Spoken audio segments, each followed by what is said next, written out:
he cried out to God, God, bless me. Yeah. I want you to think about that for a second. He's fighting all night. Yeah. He's fighting all night. Yeah. We got to remember, though, that Jacob was predisposed to fighting. Yeah.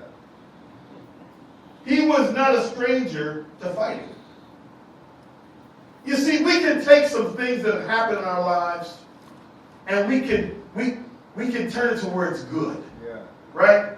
I got any brothers in here who were scrappers back in the day? I mean, gotta be honest now, guys. Just don't embellish too much. But you have guys in here who were known for fighting. Yeah. And could fight. Yeah. And could win. Have any guys? Right? You were known for throwing a few blows and having some victories, right? Yeah.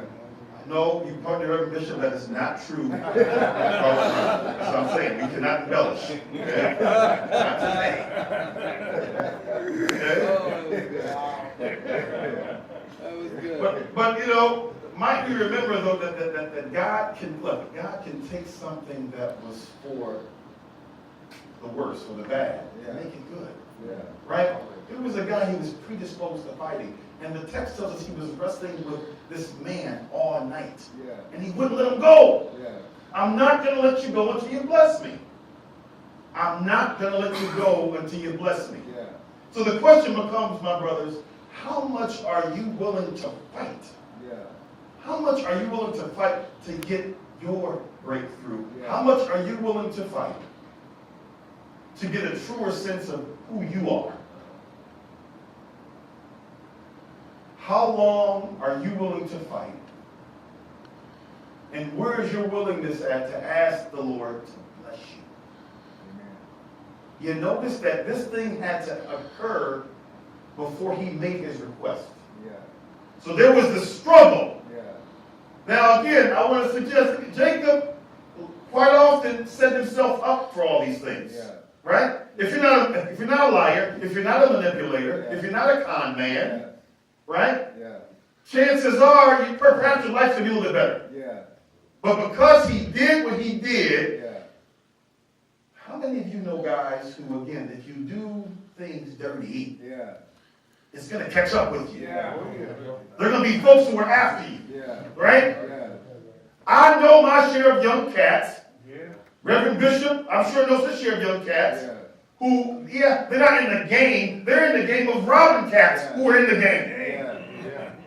And what do you think happens to a guy who goes and robs a cat who's in the game? What do you think happens to him? There's a little bounty that's put on that head. Yeah. Yes, sir. Because he took something that didn't belong to him. Sound familiar? Yeah.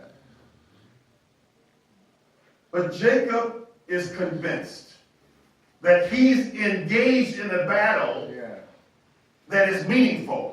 Now, again, I want to remind you, it's in the dark of night. Yeah. He can't see who he's fighting. Yeah. All he knows is, I'm fighting something that's pretty strong. Yeah. I also want to suggest that maybe it's like, for those of you who have maybe wrestled, played around with your father or your older brother, Lord knows they're bigger than you. They can take you down, but they don't exert the full amount of strength. Yeah. Because if I'm wrestling with God, God's going to crush me. Yeah. He's going to take me down. He's going to put me in a sleeper hole. Yeah. You guys put me in a sleeper hole? Put me in a sleeper hole. I can't win. Yeah. I can't win. But because we serve a God who is a God of mercy. A God of mercy. Yeah. This man releases him